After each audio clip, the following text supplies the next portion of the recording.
Hello, beautiful people. It's been a busy year. I've gotten to go to New York. I have been sketching in not just one, not just two, not even just three, but five sketchbooks this year. Some of that is because I had some older sketchbooks like this one that I had started and had worked like a few pages in it, and I was like, I am going to finish it. Others is I got restless and started a new sketchbook that had the kind of paper that I wanted to use, so that way I could be a bit more expressive with what I wanted to do. Also, it allowed me to explore some new supplies and revisit some old supplies that I haven't really been into using a lot lately. So that is what we're going to be looking at today. We are going to be going through my current sketchbooks and some of the things that I love in those. I think we're only going to tackle two today, just so that way I don't get overwhelmed by the amount of stuff that I've put in these books. So we're going to keep it simple, and we're going to go through this one and this one, the ones that I worked on the beginning of the year. Let's start with the book that I actually finished this year. The cover is a print that a friend named Alice Chung gave me, are an amazing artist that has inspired me for years. I believe that they've changed their last name as they have gotten married, and would love to find them again to thank them for being a big inspiration. I still have a lot of her work up in my room that makes me smile and remember my high school time, some of the best times. Now, I started this sketchbook in 2019, before the pandemic. I was really into making a comic called The Awaken Our Fallen Star. Now, I am still working on this, and I would love to continue to finish it because it's one of the few stories that I have a clear beginning, middle, and end. And this is what I started out with, a comic. I chose to do Sherlock Holmes, the Robert Downey Jr. version. I storyboarded out a little bit of the beginning. I like doing this because it gives me a little bit of perspective as to how film, camera work, and composition is done. It is a very nice practice to do. I do this with both animation and live action. Both have its uses. Always love me a big hat and a flower mask and some cute girls. These were some practices that I did when I was bored. More practices. You can tell that it's an older sketchbook just how unfinished some of the pieces are. A lot of my newer sketchbooks have a lot more finished pieces in them. And I also drew my D&D characters in there and did some of the planning for a a shadow box series that I wanted to do. This is more of the D&D characters, and had revisited an old character from an older sketchbook. I think I shall put together a video that is highlighting some of my old designs versus my new designs, since I go back through and redraw my artwork quite often. When I was working in sales, I would often have a piece of paper nearby where I would just scribble because I had paper and pen close at hand when the days were slow, and this is one of the creatures that I created from it. I like it. It's very flowy, it's very fun, and I will revisit it. Now we're getting into the official 2023 early this year pieces. So we have a classic angel demon that I redrew from one of my older sketchbooks. Hold on, let me find it. Here it is. This is what it originally looked like, and this is what it turned out to be. Now, I'd probably redo this again just because this was a quick sketch and I was doing it as a warm-up. I would like this to be a little bit more detailed. I pulled from some designs of clothes that I have made in the past, and also that I would love to wear, compared to this one. Was obsessed with big bows back then, and I think it would still benefit from having that.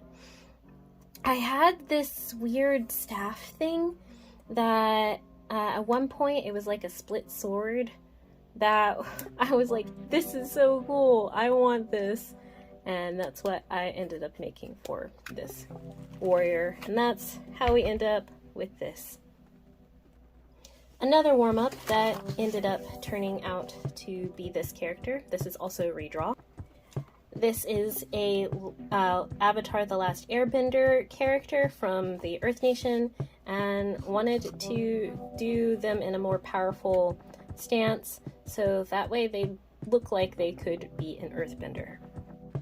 Still in the redraws, I was obsessed with the Cheshire Cat. As a teen, I loved the crooked smile, and I have a couple of artwork that people in my school had done of the Cheshire Cat that I loved. And this was a random character on the same page that I was redrawing, and I thought it would be nice to expand it. Here we have my new favorite OC, with all of the cozy games and cozy villages and just easygoing books that are set in fantasy realms.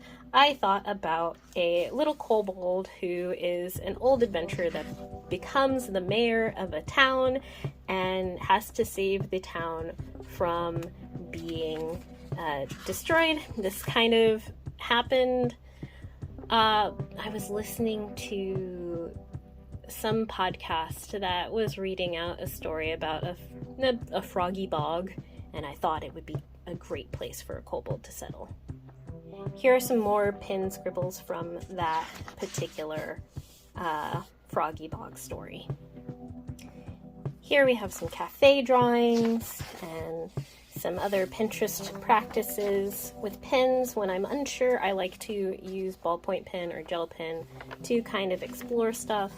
Another redraw of some fashion outfits that I really liked when I was a teen. A unfinished scene from the Froggy Bog with the Kobold Mare. A outfit that I was exploring color pencil again and trying to see if I liked it as like quick sketches, or wait, no, this is Crown. So this is with Crown that I was exploring outfit designs. This is another redraw. Let me show you it. Here we are, something that I did in 2012. I was thinking of the Evangelion outfits and wanted to expand on that, but the story is not from Evangelion at all. Here is more with our mayor.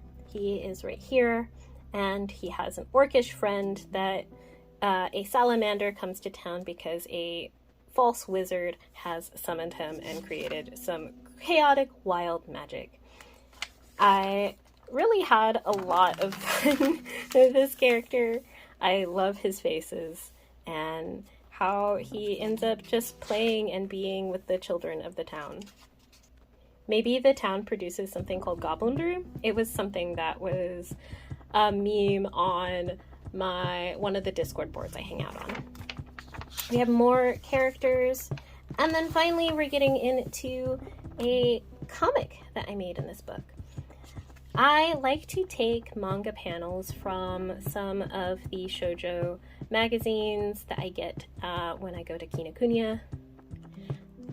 This particular panel is specifically from Chiao 2008, this very old magazine I have kept for practice. I like using this for practice because of the simplified Japanese, and I just like cute shoujo stories. So there was this story here that had this panel where the character is had protected this other character, and then we have our famous kiss scene.